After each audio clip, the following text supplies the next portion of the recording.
Hello everyone, welcome to the for loop playlist in C++. This for loop playlist is for newbies and we will be doing very basic programs to brush up our foundation. So let's just jump into the video.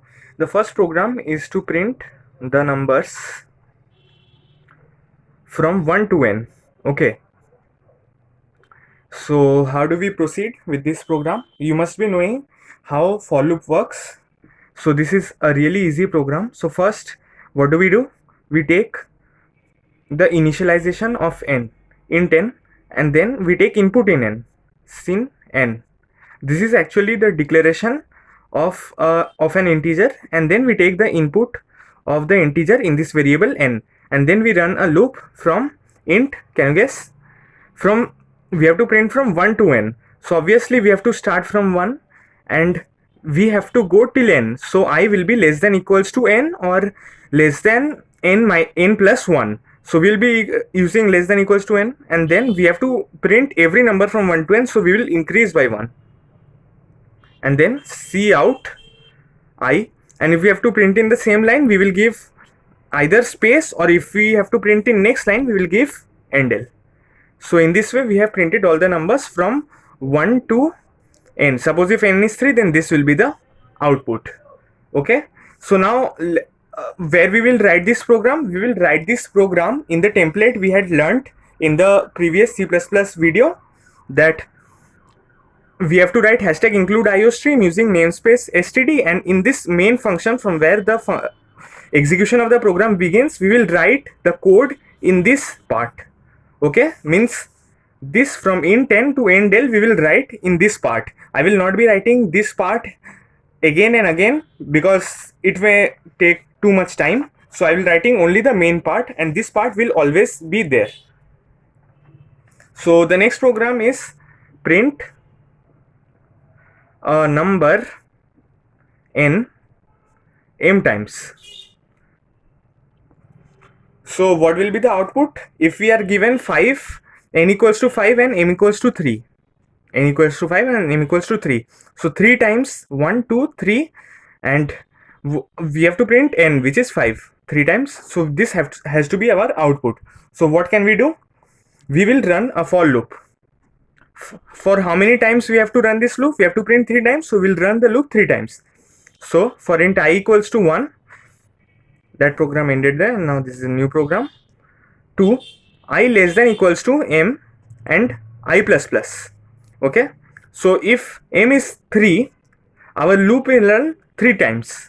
Now we can see out what we have to print, n. So we will see out n and then endl, and don't forget to take the input like int n comma m and then sin n and then m. Okay, so now this program is also done. We have seen two very basic programs. Now how to check a number is odd or even? How to do that? Odd or even. First take the input int n equals to 0 maybe, and then sin n. We are just assigning a random value because we are obviously taking the input, and then the value of n will change. So what is the property of an odd number? That if you divide it by 2, then it will give the remainder as 1. So for example f, and if you take divide f by 2, what will it give? Remainder as 1. So f is an odd number. So how to find this one? So there is a modulo operator in C++, means this modulo operator is there in almost every language, so we will use this. So what can we do is, if we do 5 mod 2, that will give us output as 1. Okay, so now we will write the if else structure. How to write the if else? So we have to write the condition, then within 2 curly braces, what we need to do if this condition is satisfied, and after that if this condition is not satisfied, what we need to do in this curly braces, and then the statements over here. And in some cases we see that after if also, if some condition is given, we write else if, then condition 2, that was condition 1, else if condition 2, else if condition 3, and then again the open curly braces and the closed curly braces, and in this way we write the if else structure. There will be one if and one else always. If we want to write only if, we can also do that. If we don't want to write else if and write directly else, we can also do that. All permutations and combinations are possible, but the if statement has to be there always, and there has to be only one else statement if we are at all writing the else statement. Okay, so here what will be our checking? If n mod 2 equals to 1, then what we will do, C out, we will write odd, and then endl for the next line, else C out even, and then endl. And if I wanted, like just like over here I had explained, we can write else if also. I could have written here else if n mod 2 equals to 0, then C out even. In the future we will see that this modulo operator is very time consuming, and in C++ we use C++ to save our time, so we will avoid using this mod operator in our future videos. Why we will try to do this, I will tell you in the future videos. There is some issue with the time complexity, like if you are given a very huge number, then a lot of time will be taken in performing the mod. Its complexity, if some of you know, then it will be O n square. If you don't know, then I will explain it in the other videos which I will put up. So these are the three basic programs which can brush up your foundation in the for loop. And now if we are given like print odd numbers from 1 to n, then what will you do? Then what can we do? Then we can take int n. Then what we will check for every number if that is odd or not from 1 to n, and then if it is odd, then we will print it. Then let me take the input. Then I'll write for int I equals to 1,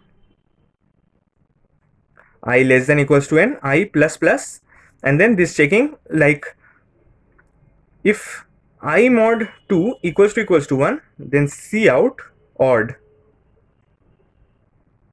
Okay, and you may or if you want to print I, that C out I and then endl, and in this way all the odd numbers will be printed. So another thing that we could have done from this is, this loop is running for n times, because first I is 1, then it is checking if suppose n is 50.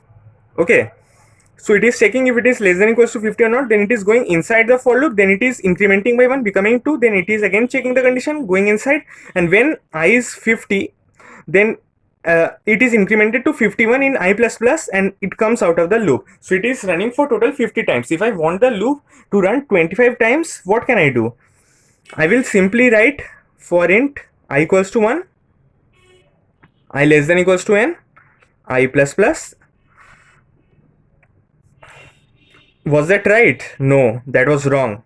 What we need to do is, we will C out I and then increment I by 2, and now you can see easily that the loop that was running 50 times will run 25 times only, and all the odd numbers will be printed.